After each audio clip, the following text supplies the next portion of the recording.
Dr. Proctor, Chairperson Frith, distinguished guests, faculty, graduating students of the class of 2014, proud parents, including Dr. Proctor. I'm really delighted to be with you here today. I'm even more delighted that we have this splendid weather, because in hot and humid weather, these robes can be absolute death. Now, I'd like to set the ground rules before proceeding any further.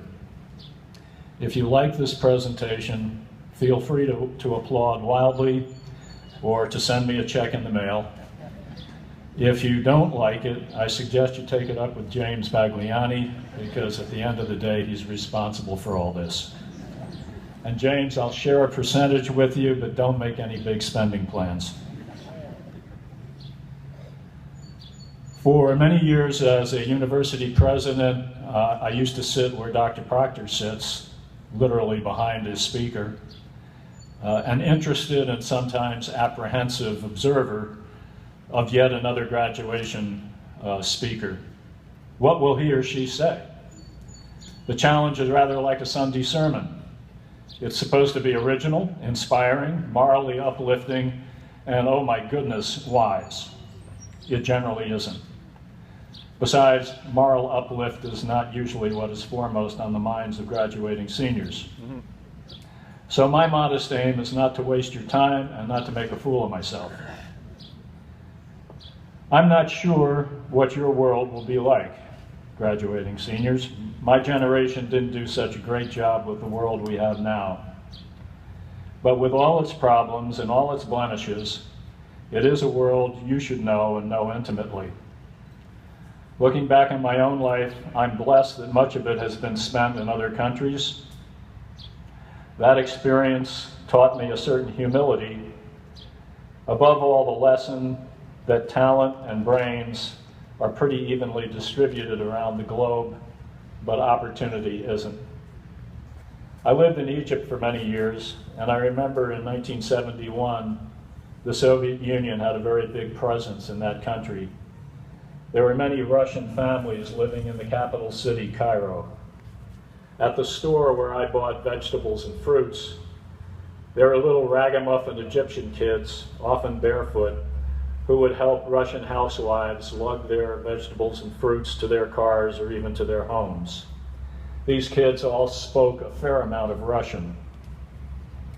A couple of years later, Egypt broke with the Soviet Union, and the Russians went home. They were to be replaced mainly by Japanese. And so Japanese housewives began shopping at the same store, and these little ragamuffin kids would lug their fruits and vegetables to their cars or their homes.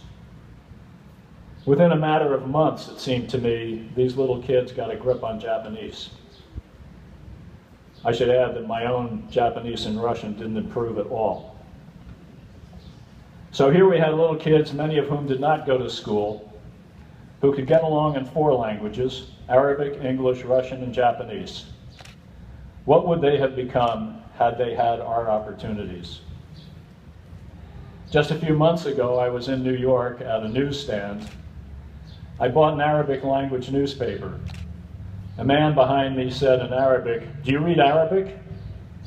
I felt mildly insulted. Why would I be buying the newspaper if I didn't read it? "Of course," I said. "Amazing," he said. I asked him where he was from.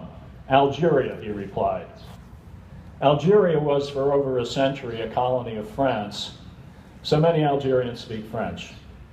I told him in French that I had lived next door in Morocco for some time, that indeed my daughter was born there. He answered in French, and again said to me, "Amazing." "What's so amazing?" I asked. "You speak fluent English, fluent French, fluent Arabic too, better than I." "I have to," he said. "You don't." So why did I? Therein lies another lesson, not earth-shattering, but important. It has a lot to do with pure blind luck, or as Middle Easterners would probably put it, fate. Fate took me to where I am today, Roanoke. And last week, I was in Abu Dhabi in the Persian Gulf,